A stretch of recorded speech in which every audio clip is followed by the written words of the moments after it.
Nombre chapitre 21.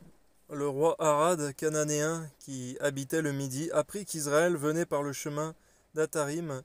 Il combattit Israël et emmena des prisonniers. Alors Israël fit un vœu à l'Éternel et dit: Si tu livres ce peuple entre mes mains, je dévouerai ces villes par interdit. L'Éternel entendit la voix d'Israël et livra les Cananéens. On les dévoua par interdit, eux, leurs villes, et l'on nomma ce lieu Horma. Merci parce qu'ils ont tenu leur vœu, leur engagement, Seigneur. Amen. Ils partirent de la montagne de Hor par le chemin de la mer Rouge pour tourner le pays d'Édom.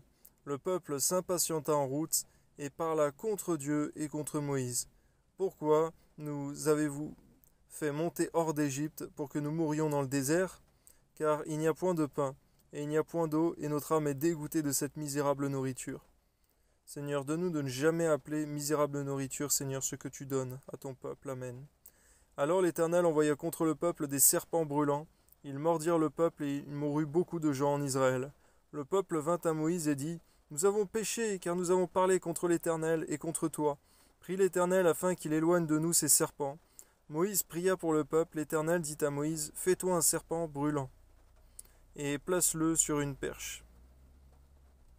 Quiconque aura été mordu et le regardera conservera la vie. Moïse fit un serpent d'airain et le plaça sur une perche. Et quiconque avait été mordu par un serpent et regardait le serpent d'airain conservait la vie. Les enfants d'Israël partirent et ils campèrent à Oboth. Ils partirent d'Oboth et ils campèrent à Ijé-Abarim, dans le désert qui est vis-à-vis de Moab, vers le soleil levant. De là ils partirent et ils campèrent dans la vallée de Zéred. De là ils partirent et ils campèrent de l'autre côté de l'Arnon, qui coule dans le désert en sortant du territoire des Amoréens, car l'Arnon est la frontière de Moab, entre Moab et les Amoréens.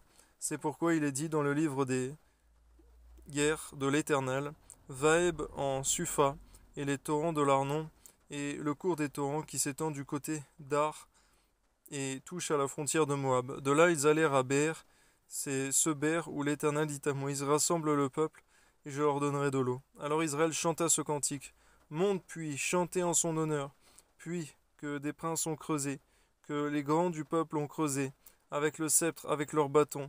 Du désert ils allèrent à Matana, de Matana à Naeliel, de Naeliel à Bamoth, de Bamoth à la vallée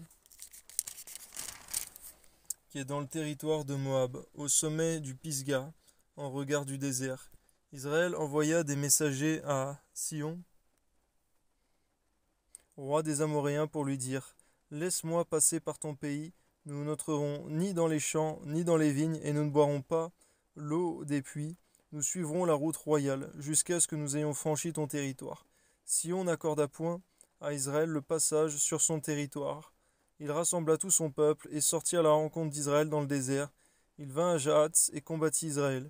Israël le frappa du tranchant de l'épée, alléluia, et s'empara de son pays depuis l'Arnon jusqu'au Jabbok, jusqu'à la frontière des enfants d'Ammon, car la frontière des enfants d'Ammon était fortifiée.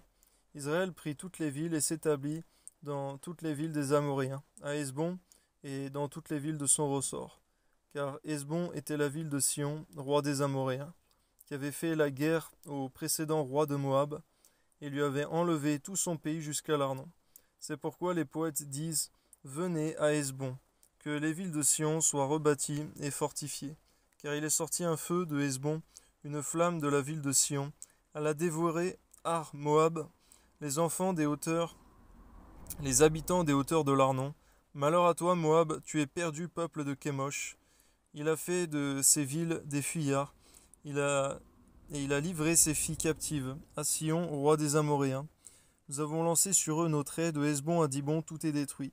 Nous avons étendu nos ravages jusqu'à Nophash, jusqu'à Médéba. Israël s'établit dans le pays des Amoréens. Moïse envoya reconnaître Jaézer, et ils prirent les villes de son ressort, et chassèrent les Amoréens qui y étaient.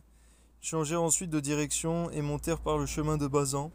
Og, roi de Bazan, sortit à leur rencontre, avec tout son peuple, pour les combattre à Édraï. L'Éternel dit à Moïse: Ne les crains point, car je le livre entre tes mains, lui et tout son peuple et son pays.